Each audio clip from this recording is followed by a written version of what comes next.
మా ఇంట్లో జామ చెట్టుకి రామచిలకలు వచ్చి అన్నీ తినేస్తున్నాయి. అవి పింక్ కలర్లో ఉండే జామకాయలు, నాటుకాయలు కదా, ఎంతైనా తీయగా ఉంటాయో ఏమో, కానీ చిలకొట్టిన కాయ ఏమైనా బాగుంటుంది కదా. రోజు చిలకలు సందడి చేస్తున్నాయి మా ఇంట్లో. అది చూడండి రంగు ఎట్టుందా. అవి అట్ట ముక్కలు కోసుకొని 2 కాయలు వేసాను. 2 కాయలకు 1 కప్పు బెల్లము, ఇంకా తీపి తాగేవాళ్ళు అయితే వేసుకోవచ్చు. 1/2 గ్లాస్ పాలు పోసాను.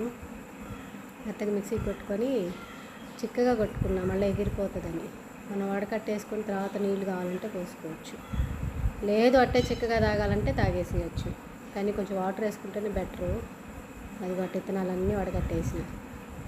ఇప్పుడు గ్లాస్ అంచు తడుపుకొని నీళ్ళతో కొంచెం ఉప్పు కారం, మనం జాంకాయ కోసుకునేటప్పుడు తింటాం కదా, అలానే కలుపుకొని అంచుకు 2 పూసేసుకుంటే తాగేటప్పుడు ఉప్పగా కారంగా తీయగా భలే ఉంటుంది.